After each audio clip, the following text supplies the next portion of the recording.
میں کسی کو کافر کہنے کا قائل نہیں ہوں، کسی کو برا بھلا کہنے کے قائل نہیں ہوں۔ ہماری کوشش ہے کہ مسلمان متحد ہو جائیں، ہماری کوشش ہے کہ مسلمانوں کی صفوں میں اتحاد پیدا ہو جائے اور دشمن خائف و خاسر ہو کر واپس لوٹے، مسلمان ہر میدان میں متحد ہو جائیں، امام بارگاہ اور مسجد ایک ہو جائے۔ ہماری 100% کوشش یہ ہے، لیکن اس کے باوجود جہالت کی گنجائش نہیں ہے اسلام میں۔ ایک لفظ ہوتا ہے جاہل مرکب۔ جاہل مرکب اس شخص کو کہا جاتا ہے جو جاہل ہو اور اس کو پتہ بھی نہ ہو کہ میں جاہل ہوں۔ وہ اسلام کے خلاف کام کر رہا تھا بے وقوف، لیکن وہ شراب کے نشے میں دھت تھا، اسے پتہ بھی نہیں تھا کہ میں کیا کر رہا ہوں۔ امام علی مقام امام حسین علیہ السلام سرزمین مدینہ سے چلے، ظلم و ستم نے چاروں طرف سے آپ کو گھیرا، مصائب و آلام کے انبار لگ گئے، اور سب سے بڑا غم اور سب سے بڑا دکھ جو صحابہ کرام اور اہل بیت کے دامن میں آیا وہ رسول اللہ صلی اللہ علیہ وسلم کا اس دنیا سے رخصت ہونا تھا۔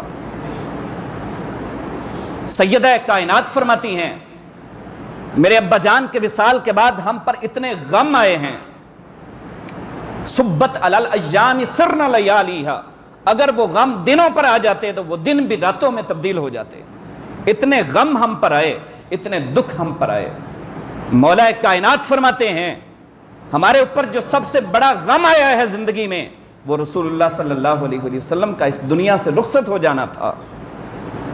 اگر آپ صلی اللہ علیہ وسلم نے ماتم سے منع نہ کیا ہوتا ہم اپنے جسم کے چیر کر ٹکڑے ٹکڑے کر دیتے، ہمیں زندہ رہنے کا حق حاصل نہیں تھا حضور کے وصال کے بعد،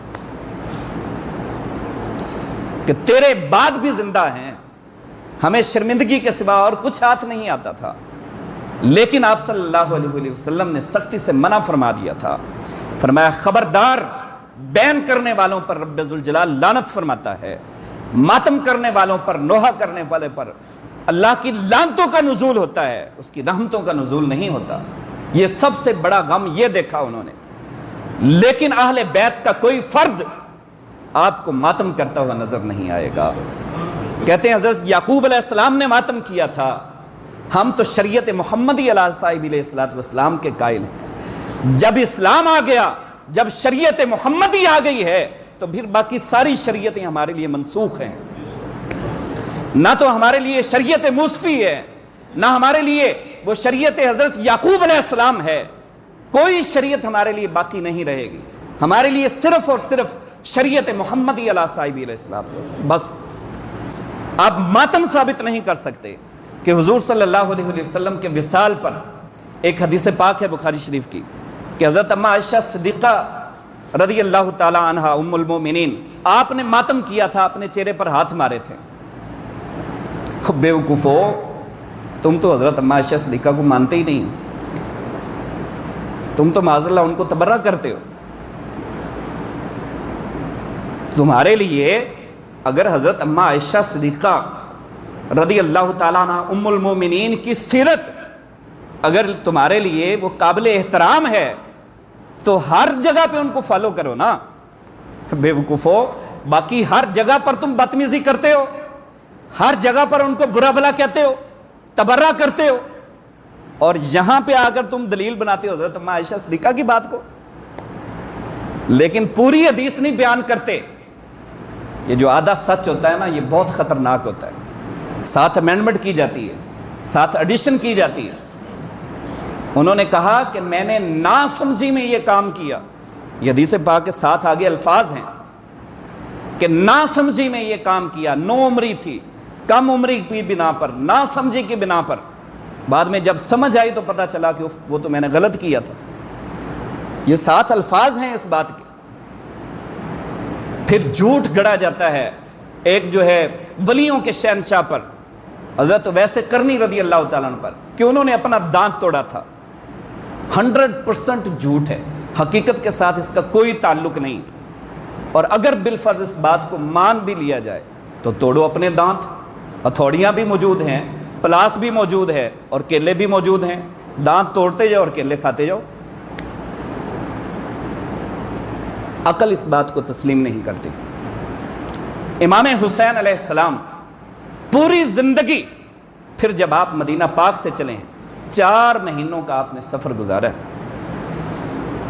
راستے میں سفر کی تکلیفیں سہی، سفر کی مصیبتیں برداشت کی، حرم پاک میں آئے، وہاں سے پھر چلتے چلتے آپ میدان کربلا کی سرزمین تک پہنچے، پھر 1 محرم الحرام سے لے کر 10 محرم الحرام تک پے در پہ وہاں پر مصائب و علام کے انبار لگا دیے تھے یزیدیوں نے، لیکن تاریخ اس بات کی شاہد و عادل ہے کہ لمحہ بھر کے لیے بھی آپ کی زبان پر شکوہ نہیں آیا، لمحہ بھر کے لیے بھی آپ کے دل میں ملال نہیں آیا، لمحہ بھر کے لیے بھی آپ کی آنکھوں سے آنسو نہیں نکلے، لمحہ بھر کے لیے بھی۔ کسی ایک جگہ پر تو آپ نے واویلا کیا ہوتا، کسی ایک جگہ پر تو آپ نے سینہ کوبی کی ہوتی۔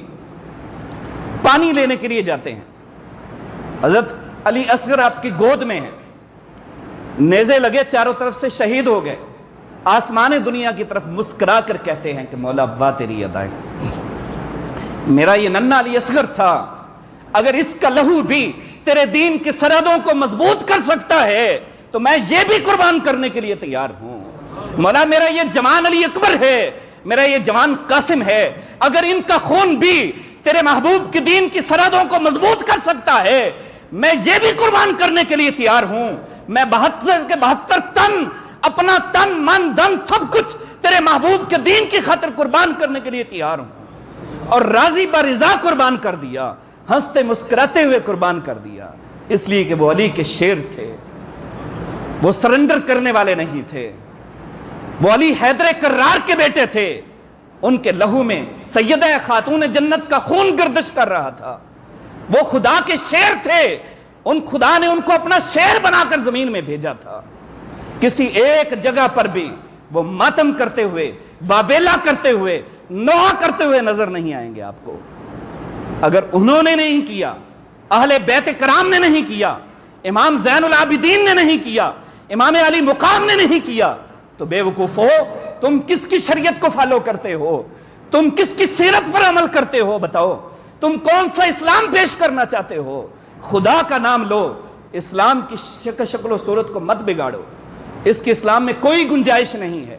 آیت اللہ خامنائی اس نے اس بات کا فتویٰ دیا ہے کہ جو شخص اپنے کمر پر یا سینے پر چھریاں چلاتا ہے اس کا اسلام کے ساتھ کوئی تعلق نہیں ہے۔